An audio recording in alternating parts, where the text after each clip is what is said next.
نوچگان ما دارا برکات امی لباجار قامیش لو ور بگرن دارا عذاب ما جمتا کاجما را بجا لسر وی هلبجاتن و بویرن سیاسی و رودان جواکی و هر تشتک کو تازه لبردست اتهابه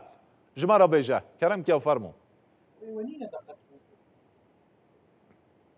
بله دم باش بروسکانی بجارة سرکیاتی گوتو بیشکن لحریم روجابای کردستانی او داخلنا هالبجاتنين برلمان سوريا او ياسا فرمانا گو احمد شرع سلوك دما باگوزی سوريا سر اریکر یا صد اوچول سیا دربای رخصتن کرنا وان هالبجاتنان دمی پیش ده وکا آگاهی وکا بریار دایه گو هالبجاتن سه پارزگاه سرکل سر جغرافیا سوريا نایل داخلسن اوجی پارزگاه سویدای و پارزگاه حسکه و پارزگاه رقای و هند دولن جی پارزگاه دیرا زوری به حجت و بهانه گو رو شالفت نه درسته درباره به که در رفبریا خسر جی برنامه که شراش راگ شراش کرکته ده گو یعنی اب حجت و بهانه حکومت سوریه گو انه رو شافان دولانه اوله بروفاجیوی دبر هریب اوله او دبرن لحکومت دمشق دخوازه پرلمان کی درخه بیک رنگی بیک دنگی بیگو نونتیا همو پیکاتین سوریایی بکه شبو وی که ام بیتر سر باخذ میوانه کلگل من اوجی دکتور آزاد علی جیگر سکرتیر پارتیا یکتیا ديمقراطيك وحده دسبك تبخير هاتي تلفزيونا كرساتي وكا كسكي سياسة مدار نرخاندنا تا لسر هم ياسا صد وشل وسيسيان ياغو احمد الشرع صد اريك يشبو رخصتن كرنا وان هالبجاتن وهول داخلنا وان هالبجاتنان لبارزگه تبايا سوي تاني سي بارزگه اف هالبجاتن وان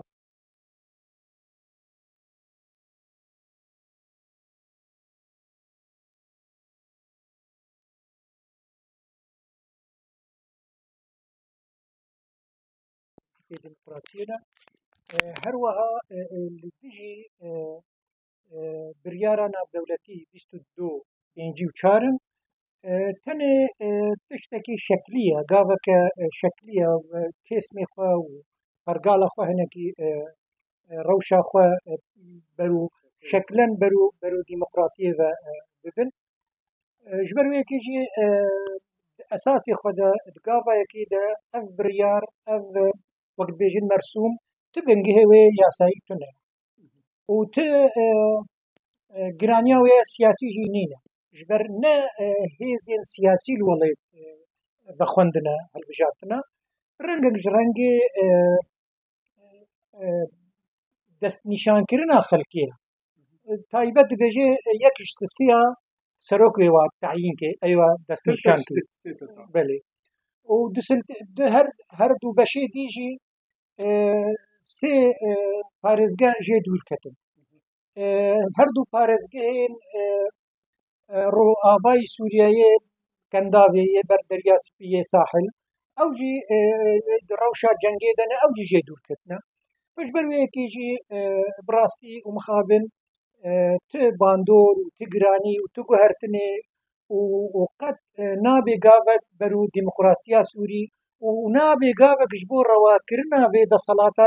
ئەساسی خۆدا نەڕەوە ام بيجي سروان شرط ومرجنيان بو دست نشان كريد وي فرمانا صد وچول وسيسيان ده يعني كسي كانديد غرك نيكي كسي جو جدا خواز ده غرك نيك كسي كي جو آليگري ريجيما بريا أسد ده غرك يگو كسي جو ناسنامه وان سوريا بري ده حزات ويازدان به يعني همو اف شرط ومرج يعني وينو نرتيا خلق سوريا ويبيك بيني قالود هندري بي برلماني مخابن شوا مثلا شرط ومرجي كانديد قالكي زحمت كرنا ودجوار كرنا هجر بنجهكي ديمقراطية مسألة ده هذه البروسيس ده أو جناميني وديس مخابن جو إن كردن جو بنفوس بوني يعني نفوساوا جوهات وستاندن بري سالين شيستي ده و 2011 ده بريارك سلوكي بازداي جو درخست جو نفوس الوابا قرن او كرنا ارمان شفره جو بشداري هالبجاترانا چه هارزگها حسيجات ناف دبي يان ناف دبي اما نتني ترسي برنسيب هولاتينا دجي كرد ساده دي خويا كرن و يك نشاني شوفينيزم خوجي دنا خويا كرن و آليه شوفينيست و طاري دەبێت دەسەڵاتێدا و جهێ بڕیارێتێدا تێن خویا کرد. ام بين سر رواتيا بان هلجتين جو بين الداخسن المدينه تد يعني رواتيا ونوتيا حمو بكاتيكا دربار هبونا وان هندري برلمان يك عاددا يعني او شرط مرجن يوم جو داينه يعني وقتي ناسكن دوري او بريارا نا دولتي دو بين تشارج نو سايد بله مخابه ديمقراسي وان دولتين دسالاتدار چه این هريمي وقت تركيا وقطر والسعودية دستي وردانا وبشجريا واش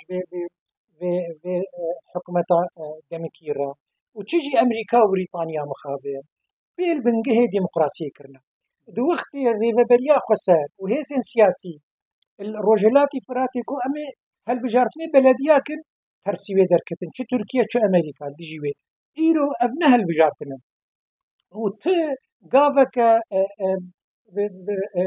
روا وتقافك جرين برو جيانا برلماني جيناشن دقل بيجي اف دولت اف نيرينين